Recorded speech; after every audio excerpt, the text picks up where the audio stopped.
So what is up, amigos? Hope you're doing awesome. My name is Maddie and welcome back to my channel. Recently I came across a post on X that said, don't these guys get bored making films again and again on the feuds between the upper caste and the oppressed caste people? A brilliantly shot and brilliantly performed, boring film. That's what they said. Let me tell you this. If reality feels repetitive to you, that's not the filmmaker's fault. That's the country's problem. Because the truth doesn't become less true just because it makes you uncomfortable to hear it again. And if you find Mari Selvaraj's stories boring, maybe it's because you've never had to live them. People keep asking, right? Why does Mari Selvaraj always make films about caste? But nobody ever asks why another gangster movie or why another love story, because comfort sells. But when a filmmaker shows reality, suddenly it becomes too much. That's what separates Mari Selvaraj from the rest. In an industry that runs behind spectacle and image, he keeps his eyes on the story. Even with bigger budgets and larger sets, his filmmaking never loses focus or honesty. Bison Kaalamaadan proves that. Set in the 90s, the film could have easily played like a period drama, but it doesn't feel like past because the things it talks about, discrimination, hierarchy, power, haven't really gone anywhere.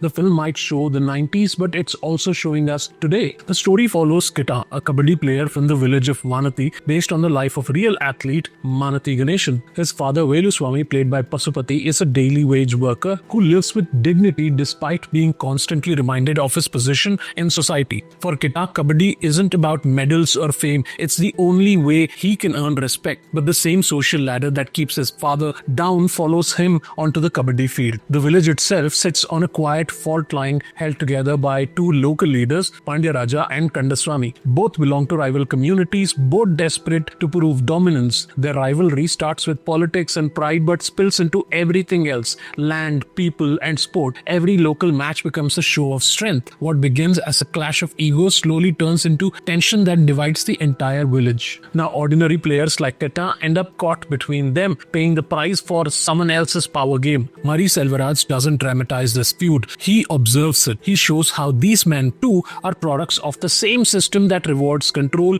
and punishes calm. As Keta rises from local tournaments to a club team and then earns a shot at representing the state, you expect things to change. But caste doesn't disappear when you move up. It just gets better dressed. Whether it's the school teacher, the state coach, the Indian team captain, or the selector, everyone operates within the same quiet hierarchy. Some mean well, some simply follow the system, and that's what makes it real. This is where Mari Selvaraj's brilliance stands out. He doesn't show villains. There is no single bad guy in this film. None of them are evil caricatures. They're all shades of how power works in real life. That's why it's unfair when people claim he hates upper castes. Show me one frame that supports that. What he actually shows is how bias lives in habits, not in monsters. And if that honesty makes someone uncomfortable, maybe that discomfort is their own guilt speaking. Dhruv Vikram delivers the most defining performance of his career. He came into the industry with the weight on his shoulders, the pressure of being Vikram's son, the expectations from Aditya Verma, and the long wait for a film that would prove his individuality. Bison Kaalamaadan is that film. He doesn't act like a star. He behaves like someone who's lived this struggle. There's no showiness, no forced intensity, just focus and honesty. It's a mature, committed performance that finally lets him step out of his father's shadow. Now, Pasupathy as Veluswamy, Kita's father, is outstanding. He strikes that perfect balance between loud and quiet. There are moments where he bursts out, those raw, frustrated outcries that feel earned, not performed. And then there are scenes where he says nothing, yet you feel the entire weight of his life in his silence. That mix of restraint and release gives this character depth. You see a father who's tired, proud, scared and protective all at once. Pasupathy doesn't play the emotion, he lives it. And it's that balance that makes his performance unforgettable. Anupama Parameswaran as Malar adds quiet support to Kita's journey. Rajisha Vijayan as his sister brings sincerity to the family's emotional moments. Lal as Kandaswamy and Ameer Sultan as Pandya Raja both play their parts with conviction, strong in presence but never overdone. Even the smaller roles like the state coach, the club manager and the teacher feel natural and well placed in this world. Technically, Bison Kaalamaadan is sharp and confident. Cinematographer Ezhil Arasu and editor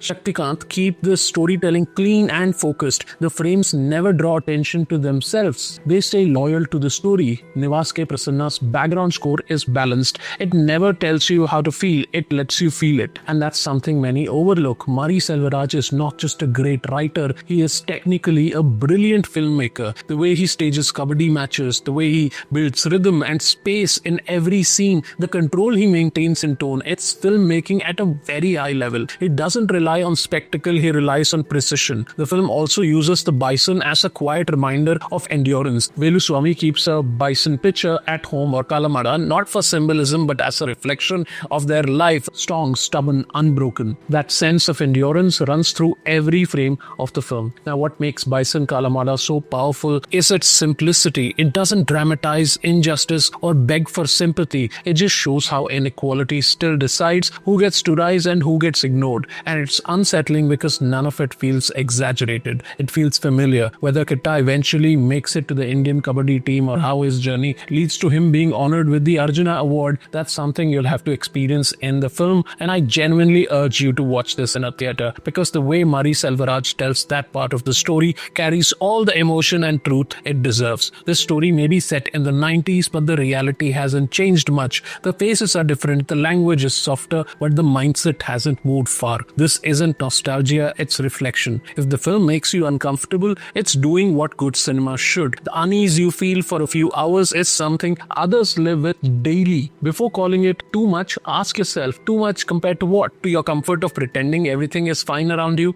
Bison Kaalamaadan doesn't divide people, it just shows what's already divided. Mari Selvaraj doesn't create villains or heroes, he creates people. And if those people bother you, maybe that says more about you than the film. This isn't a movie that needs defending or glorifying. It just needs to be watched honestly because this isn't exaggeration, this is still a reality. And if that truth feels like a slap, maybe it's the one we need to keep getting until people finally stop pretending not to see it. Thank you for watching today. Do hit the like button if you like this honest review and subscribe to the channel if you haven't. You take care, stay awesome, and bye-bye.